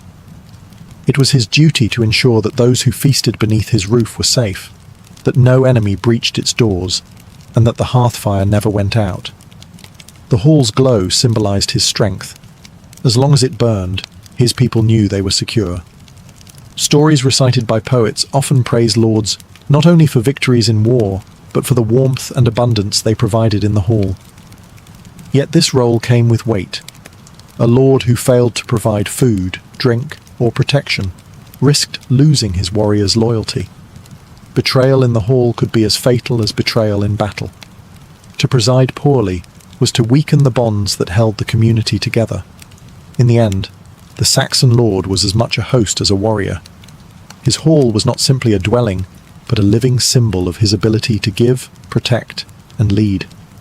In the firelight, with warriors feasting at his table, his power was visible, not in isolation, but in the loyalty that surrounded him. If the lord was the anchor of the mead hall, then the poets were its voice. Known as scops or bards, these men carried more than songs. They carried memory itself. In a culture without books or written records, stories were the threads that bound the past to the present, ensuring that warriors' deeds did not vanish into silence. The mead hall, smoky and warm with firelight, became their stage. When a poet stood, horn in hand, the hall hushed. His words could transport warriors back to ancient battles, to the deeds of ancestors who fought giants, dragons, and rival kings. These weren't just tales, they were lessons. Through rhythm and rhyme, the scop taught loyalty, warned against betrayal, and praised the noble virtues of courage, generosity, and honor. A well-told saga was as important as any weapon, shaping how men saw themselves and their place in the world. Storytelling in the mead hall also elevated warriors to near immortality. A man might die in battle, but if the poet sang of his bravery, his name lived on, echoing through the rafters for generations. To be forgotten was true death. To be remembered was glory. Warriors often fought not just for land or loot, but for the promise that the scop would one day sing of them beneath the glow of the hearth. The content of these performances ranged widely. Some were heroic epics, recounting mighty battles. Others were elegiac, lamenting loss and the fleeting nature of life. Still others carried humour or satire, poking fun at rivals or even lords who failed their duties. In every case, the poet wielded power. His tongue could praise or shame, build reputations or tear them down. Often, music accompanied the poetry. A harp or lyre provided a steady rhythm, underscoring the cadence of the words. The hall became a symphony of fire crackling, warriors murmuring, and strings resonating beneath the voice of the bard. In these moments, the mead hall was not only a place of feasting, but of culture, a school without walls, a theatre without a stage. The poet's role was essential. He ensured that victories were remembered, defeats explained, and the values of the community reaffirmed. In the Saxon world, where memory was fragile and death always near, the voice of the storyteller was the closest thing to eternity. The Saxon mead hall was not only a place of feasting and storytelling, it was also a courtroom of loyalty, where bonds between lord and warrior were forged and renewed. Here, under the gaze of firelight, and with the taste of mead on their lips, men swore oaths that bound their lives to their leaders. These were not casual promises. In a world where treachery meant ruin, an oath in the hall was sacred, sealed before both comrades and gods. At the heart of this system was the comitatus, the warrior band. Each man pledged himself to his lord, promising courage in battle and faithfulness in peace. In return, the lord swore to provide protection, food, and reward. The mead hall gave this bond its stage. When a warrior lifted his horn and declared his loyalty, it was not just to the lord sitting at the high table, it was to every man in the hall who heard him. Breaking such an oath brought not only disgrace but exile. The rituals were steeped in symbolism. Warriors often swore with hands placed on weapons, invoking the steel they would wield for their lord. Some touched the communal mead horn as they spoke, linking their oath to the drink that united the hall. The presence of poets ensured that these vows were remembered. A man who pledged boldly in the hall, but failed to act bravely on the battlefield, could expect to hear his cowardice sung of in mocking verse for years to come. Loyalty was also reciprocal. A good lord publicly acknowledged his men's oaths with gifts: rings, swords, shields, or cloaks. These were not bribes, but symbols of trust, visible proof that the warrior was part of his lord's household. The more generous the lord, the stronger the loyalty he commanded. In this exchange, the mead hall became both courtroom and treasury, where promises were forged in drink, memory, and wealth. Yet the oaths went beyond politics. They bound lives together. A warrior's promise meant he would not abandon his comrades, even if death came. Tales told in the hall celebrated not only victories, but the steadfastness of men who died beside their lords rather than flee. Such stories reinforced the hall's central lesson: loyalty was worth more than life. Thus, the Saxon mead hall was more than a place of warmth and mead. It was the crucible of trust, where words carried the weight of blood, and oaths echoed louder than the crackling of the hearth fire. Though mead halls are often remembered as the domain of warriors and lords, women played a vital role within their smoky rafters. They were not merely background figures. Their presence shaped the tone, ritual, and very meaning of the hall. The cupbearer, often the wife, daughter, or trusted kinswoman of the lord, was central to the life of the feast. Carrying the great horn of mead from man to man, she moved with dignity and care, ensuring each warrior drank in turn. This ritual was not simply about serving, it was about order, hierarchy, and respect. To receive the horn from her hands was to be recognized as part of the fellowship. Her role symbolized peace in a world dominated by violence.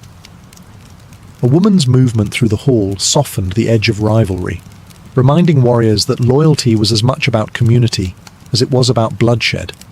She embodied continuity, linking households together through marriage, kinship, and ritual. In many stories, the moment a queen or noblewoman presented the mead cup was when alliances were confirmed, oaths renewed, and tension dissolved. Her gestures carried political weight equal to any sword. Women were also keepers of memory. While male poets recited heroic deeds, women were often the mourners, their voices carrying laments that reminded men of the cost of war. Their songs, quieter but no less powerful, ensured that loss was remembered alongside victory. This duality, celebration from poets, sorrow from women, balanced the emotional life of the hall. Some women held influence beyond ritual. A powerful lady might act as counselor to her lord, whispering advice in private but reinforcing it in public through her ritual duties.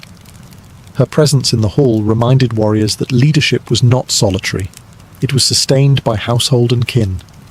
In this way, the mead hall became not just a fortress of warriors, but the heart of an extended family. And of course, women were symbols of continuity. While warriors might die in foreign fields, women carried forward lineages, ensuring the survival of families and tribes. Their presence at the feast was a reminder that loyalty was not only to a lord, but to future generations. Thus, though the mead hall's songs often glorified the clash of swords, it was the quiet, steady presence of women, cupbearers, mourners, and counsellors that gave the hall its deeper humanity. Without them, the fellowship of warriors risked becoming only noise and blood. The Saxon mead hall was more than a roof over heads. It was architecture with meaning, built to embody belonging and power.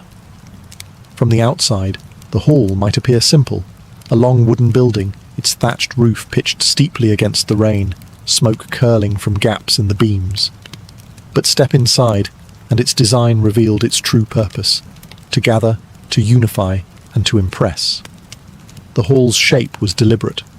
Long and rectangular, with benches running down its length, it naturally directed all eyes toward the high seat at the far end. There, elevated above the rest, the Lord presided, the hearth-fire's glow dancing across his face. This arrangement was no accident. It placed hierarchy into the very bones of the building. The physical space mirrored the social order.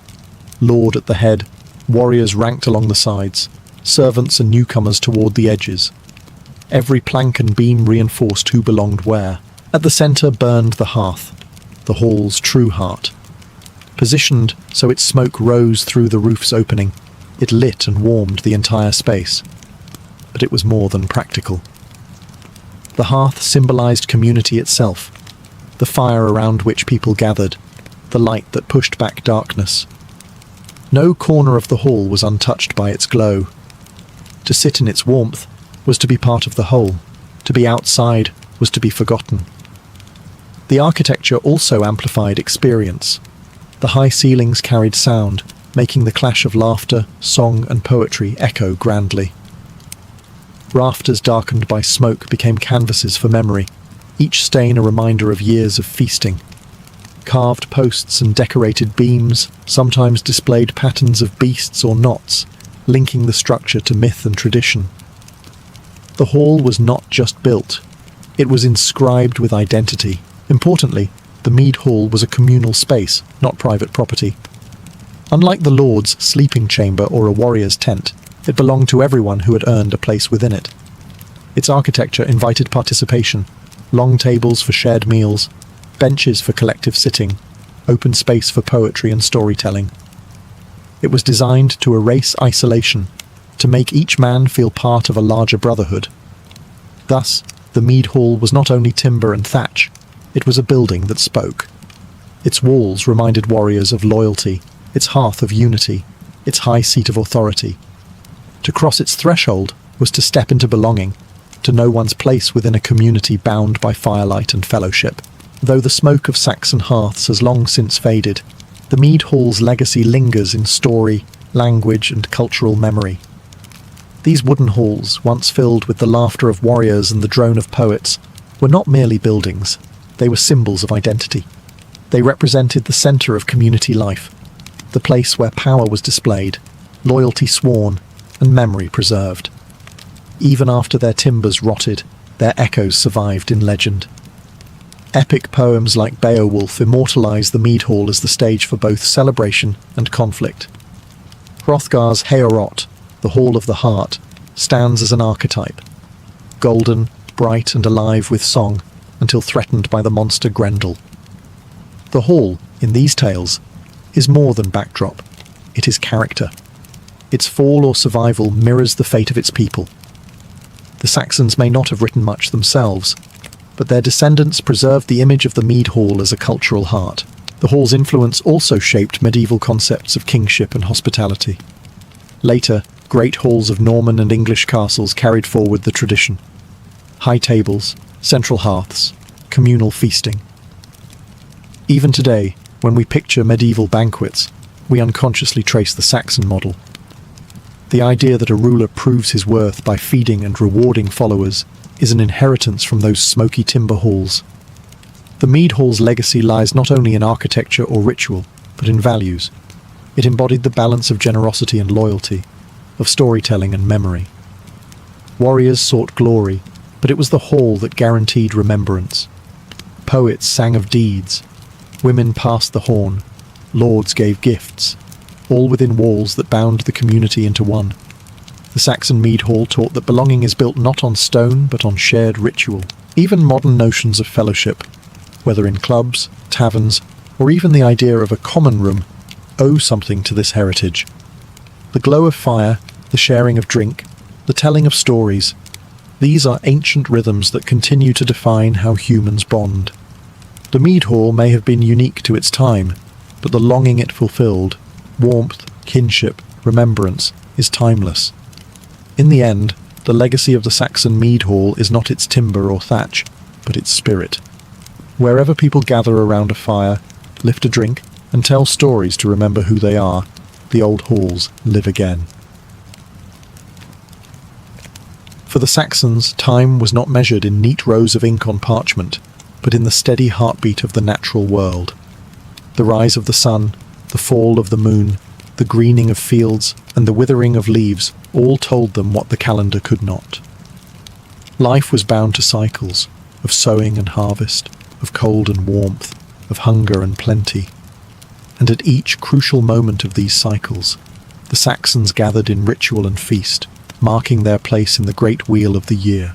These gatherings were not frivolous distractions from hard work. They were the glue that bound community together. In a world without certainty, festivals gave rhythm and reassurance.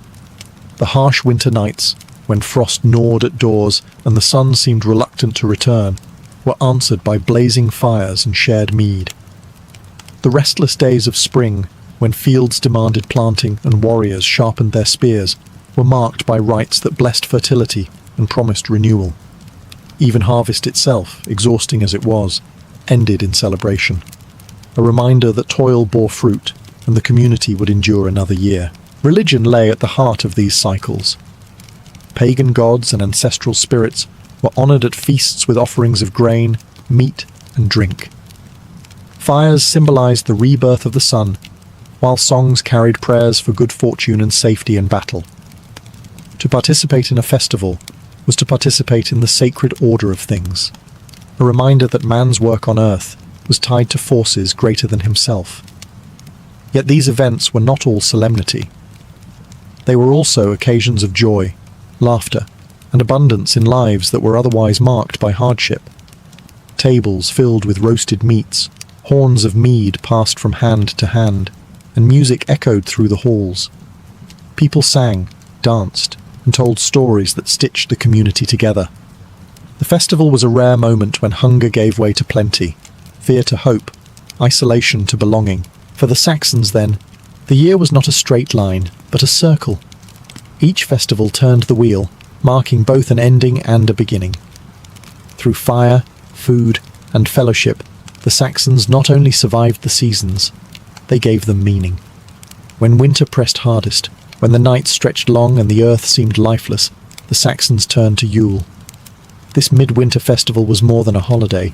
It was an act of defiance against the cold and dark. The people lit great bonfires, some in open fields, others in the hearths of mead halls, flames leaping high as if to call back the sun itself. Fire was not just warmth, it was a promise, a living symbol that light would return, and that life had not been abandoned by the gods. Yule was marked by abundance, though it came in the leanest time of year. Families gathered in halls heavy with the smell of roasting meats, pork, venison, or whatever the hunters could bring in. Bread was baked, ale brewed, and most importantly, the drinking horns of mead flowed without end. The sharing of food and drink in such difficult months was no small thing. It reinforced solidarity. No one faced the long night alone. If your lord filled your plate and horn at Yule, he was not just feeding you. He was proving his worth as a provider, the one who could lead you safely through scarcity. The religious element was inseparable. Yule fires honoured the gods and spirits of the ancestors, calling for protection through the dangerous winter months. Offerings of food and drink were cast into the flames, smoke rising as a bridge between the mortal and the divine. Warriors often used this time to boast of past deeds or swear new oaths, the fire itself serving as witness to their pledges. Just as the sun would return after its darkest hour, so too would loyalty endure after the trials of war. it was also a time of inversion, when the ordinary rules of life relaxed. Stories tell of games, contests, and mischief, with laughter filling the smoke-filled halls. Yule was not merely a pause from hardship, it was a celebration of survival. Children received gifts carved from wood or bone, tokens of joy to brighten the darkest season. Above all, Yule reminded the Saxons that even in the depth of winter, life still pulsed. Fire blazed, drink warmed, and fellowship held firm. In that glow, they saw not only the end of one year, but the birth of another, a cycle unbroken. If Yule was about survival in the dark, spring festivals were about renewal in the light. As the frost loosened its grip and the first shoots broke through the soil, the Saxons turned to rituals of fertility, celebrations that honoured the earth's awakening and called upon the gods to bless fields, herds, and families with abundance. In a world where one failed harvest could mean starvation, these rites were not quaint superstition. They were urgent acts of hope. The season's rituals often centered on the goddess Eostre, whose name lingers in our word Easter.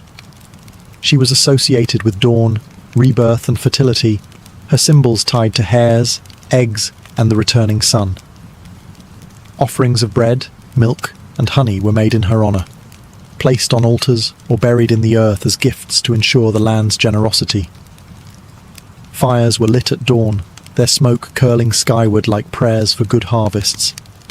Communal feasting was an essential part of these spring rites. Fresh lamb and early greens often marked the tables, along with the last reserves of stored grain. Eating together symbolized shared renewal. The community would not only survive the winter, but flourish in the year ahead. Mead horns circulated, and songs filled the air, many of them celebrating fertility not only in fields, but in families. Weddings and betrothals often coincided with these festivals, binding human unions to the earth's own cycles of rebirth. The rites themselves could be playful as well as sacred. Young men and women participated in games that carried symbolic meaning, races, dances, and contests of strength that mirrored the vigor of new life. Some traditions involved scattering ashes or blessing fields with fire and water, rituals meant to cleanse and fertilize the soil. Every act, whether solemn or spirited, carried the same message. Life returns, and with it, the promise of abundance. For warriors, spring rites had their own weight. The season marked the start of campaigning, when roads and fields were clear enough for armies to move. Oaths taken during fertility rites bound warriors to their lords as firmly as the ploughs bound farmers to their soil. Thus, spring was both a season of crops and of conflict, its rituals shaping not just the year's food, but the year's battles. Spring fertility festivals reminded the Saxons that life was fragile, yet resilient. Every seed sown was an act of faith, every rite a declaration that death and darkness would not have the final word. If spring was about hope and sowing, the harvest festival was about proof and reward. After months of toil in the fields, ploughing, sowing, weeding and praying, the Saxons marked the season of reaping with one of their most important celebrations. The harvest feast was both thanksgiving and survival strategy, a moment when the community could finally see the fruits of their labour piled high before them. The timing varied with the crops, but late summer and early autumn were the busiest months. Barley, oats, wheat and rye were gathered, along with fruits from orchards and whatever livestock could be culled for winter stores. Fields that had once been bare now yielded bounty, and the mead hall tables groaned with roasted meats, loaves of fresh bread, and bowls of grain porridge made from the new harvest. Ale brewed from the fresh barley, and honey-rich mead marked the occasion with drink as golden as the fields themselves. But the feast was not only about filling bellies, it was steeped in ritual. The first sheaf of grain was often dedicated to the gods, sometimes set aside in a place of honour, or burned as an offering. This act symbolized gratitude and acknowledged that abundance came not by human hands alone, but by divine favour. The harvest feast was as much about appeasing unseen powers as it was about enjoying the visible bounty. The celebration also reinforced community bonds. Everyone, from lords and warriors to farmers, craftsmen and children, shared in the feast. For one night, differences of rank softened. replaced by the shared relief that the stores were full and the winter would be endured. Songs praised not only the gods, but the labour of men and women who had bent their backs in the fields. Dances often followed, their steps echoing the rhythms of planting and reaping, turning hard labour into art. For the Lord, the harvest feast was a moment of generosity. To distribute food and drink freely was to prove his role as protector and provider. To withhold would be shameful. Abundance was expected. Gifts might even be given, tokens of gratitude for loyal service during the hard months. The harvest feast was not only a marker of survival, it was a declaration of continuity. Each year's bounty carried the promise of another cycle, another turning of the great wheel of seasons. In a land where famine always lurked, this festival was both relief and renewal, a reminder that toil and faith could indeed bring reward. Not all Saxon feasts were tied to the soil. Some were born of blood and steel. When warbands returned from raids or campaigns, victorious or merely surviving, the mead hall became the stage for their triumph. These were not quiet suppers but roaring victory feasts, where warriors' deeds were praised, loot was divided, and loyalty between lord and men was reaffirmed in food, drink, and ritual. The feast often began with display. Weapons taken from enemies, captured banners, or exotic goods from distant lands were paraded before the gathered crowd. Warriors seated at the benches waited for their share, sometimes silver, sometimes livestock, sometimes even slaves or jewelry. Yet the greatest rewards were often symbolic, a lord presenting a warrior with a new sword or ring in front of his peers. To receive such a gift during the feast was to be publicly honoured, your courage enshrined in memory. Food and drink flowed as freely as the boasting. Roasted meats, sometimes the spoils of the raid itself, were piled high, and horns of mead were never empty. The atmosphere was electric, filled with laughter, song, and the inevitable contests of words. Warriors would boast of their victories, sometimes truthfully, sometimes with exaggeration, while poets recorded their words in song. These boasts were not idle bragging. They were a kind of currency, a way to establish honour and demand recognition. The victory feast was also a political act. By distributing spoils, the Lord proved his generosity. By rewarding bravery, he secured loyalty. A lord who was stingy or forgetful during such a feast risked losing the respect of his warriors, perhaps even their service. In contrast, a generous feast could ensure loyalty for years. It was no accident that lords often planned the most lavish celebrations after successful campaigns. The hall itself became a battlefield where loyalty was won, not with swords, but with bread and mead. These feasts also carried ritual weight. Oaths of loyalty might be renewed, sometimes dramatically, with warriors swearing on their weapons or raising their horns in solemn pledges. The poet's verses immortalized these moments, ensuring that glory would not fade with the dying fire. For the Saxons, victory feasts transformed violence into order. Bloodshed outside became fellowship inside. The mead hall turned the chaos of war into the structure of loyalty, weaving courage into community through fire, food, and story. For the Saxons, feasting was never only about survival or celebration, it was also sacred. At certain times of the year, food and drink became offerings, bridging the human world with the divine. Religious sacrifice and sacred feasting tied the community not only to one another, but to their gods, ancestors, and the unseen forces that governed fate. The most common sacrifices were animals. Cattle, sheep, or swine were offered during great festivals, their blood spilled as a gift to the gods of harvest, war, or fertility. The act was solemn, often accompanied by prayers, chants, or the lighting of ritual fires. Yet the sacrifice was not wasteful. After the gods were honoured, the meat was roasted and shared among the people. This practice blurred the line between offering and feast. To eat the sacrificed animal was to take part in the blessing, to consume both nourishment and divine favour. These sacred feasts often took place in the mead hall, but sometimes they were held outdoors at sacred groves or stone sites. Fires were lit, food prepared, and horns of mead raised in toasts to deities such as Woden, Thunor or Frigga.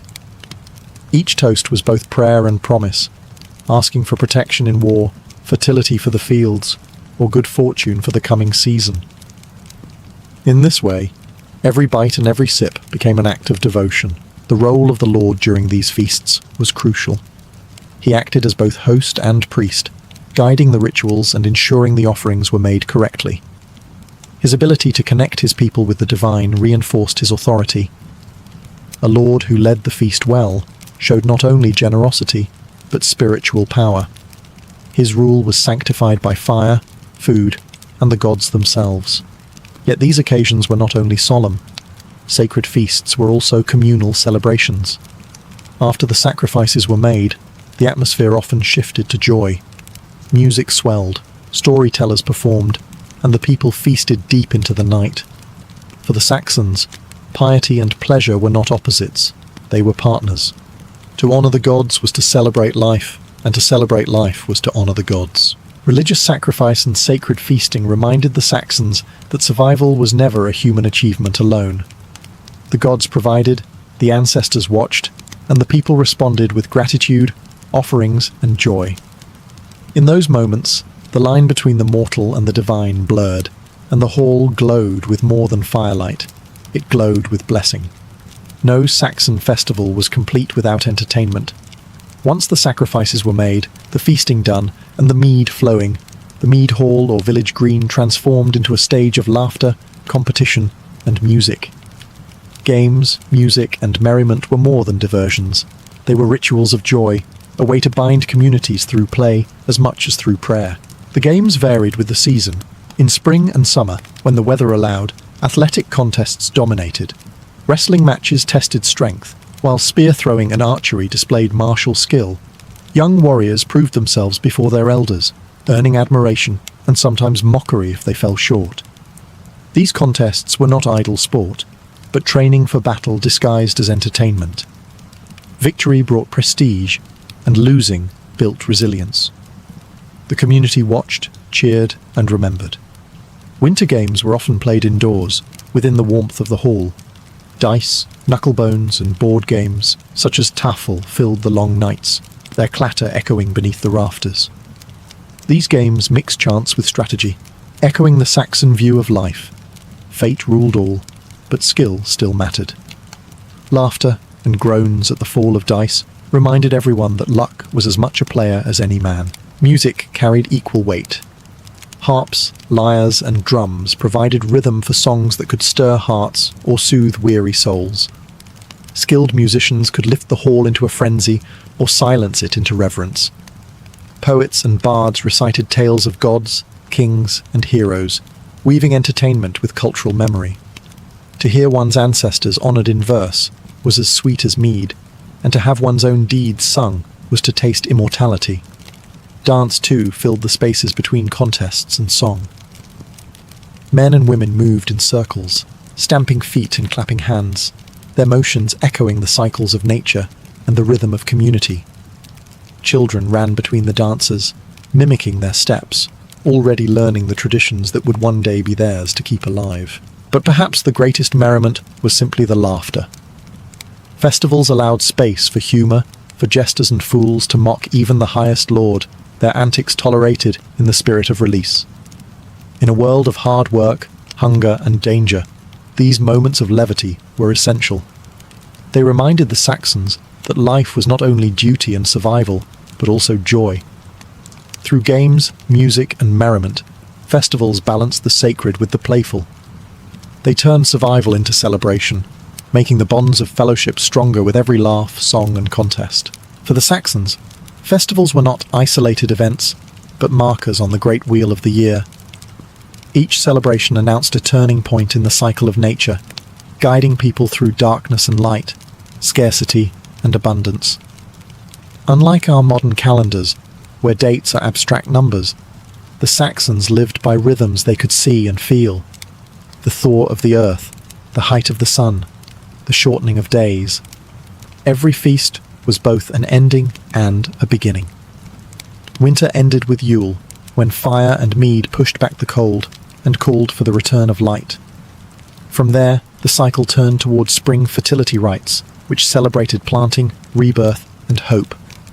These were not just rituals of survival, but statements of faith, that seeds buried in the soil would rise, that life would outlast death, that the gods would not abandon their people. Summer brought its own gatherings, often tied to midsummer fires. These flames honored the longest day of the year, a reminder of the sun's power and a plea that it lingered long enough to ripen crops. Summer festivals were times of strength, when warriors prepared for raids and fields brimmed with promise. Then came autumn, the season of harvest, when the feast tables overflowed and relief spread through every household. The turning of the seasons was not only agricultural, but spiritual. Each shift reminded the Saxons of Weird, the concept of fate. Just as the seasons could not be stopped, so too were human lives bound to a greater order. Festivals gave people a chance to accept that fate, to honor the cycles that ruled them, and to find comfort in their predictability. Communities experienced these changes together. A poor harvest was everyone's hardship, a successful one, everyone's joy. Festivals made the turning of the seasons communal rather than solitary, binding families and clans in the shared acknowledgement that they were subject to the same sun, the same soil, the same gods. In this way, the mead hall fire was more than warmth, the feast more than food, the song more than entertainment. Each celebration was a ritual of transition, a way of walking through the doors of time together. The Saxons did not just observe the turning of the seasons, they lived inside it, their lives as cyclical as the festivals that marked them. Though the smoke of their hearths has long since drifted away, the spirit of Saxon festivals still lingers in the traditions we recognize today. What began as communal fires in wooden halls and offerings of mead to the gods left echoes in later medieval feasts, church holidays, and even the rhythms of our modern calendar. The Saxons may be gone, but their cycle of celebration remains woven into culture. Take Yule, for example. Its fires and feasts survive in Christmas traditions. The blazing hearth, the Yule log, the gathering of families around food and drink during the darkest days of winter. Spring fertility rites, once dedicated to the goddess Eostre, gave their name to Easter, where eggs and hares still symbolize renewal. Even the harvest festival, once steeped in pagan offerings, finds its reflection in harvest thanksgivings and autumn feasts that mark the turning of the year. The Saxons also passed down the idea that community is built around shared ritual. Festivals were not luxuries for them. They were necessities. A man who feasted with his kin was part of the circle, bound by loyalty and memory. To be excluded was to be cast adrift. That sense of belonging through shared meals and song resonates even now. Family dinners, seasonal gatherings, and national holidays all carry the same purpose: to remind people that they are part of something larger than themselves. Their legacy also lives in the tension between the sacred and the joyous.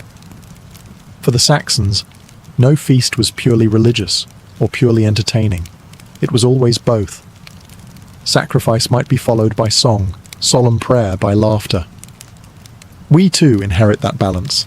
Celebrations today mix ritual with merriment, ceremony with festivity. Perhaps the greatest legacy of Saxon feasting is its resilience. It proved that in a world often harsh and uncertain, people found ways to affirm life. Fire could chase away darkness, food could soften hunger, and fellowship could outlast fear. These truths are timeless. So when we sit at a holiday table, raise a glass in celebration, or gather around a fire, we unconsciously echo the Saxons. Their festivals and feasts taught that survival was not enough. To live fully meant to celebrate, to remember, and to belong. And in that sense, their legacy still burns as brightly as any Yule fire.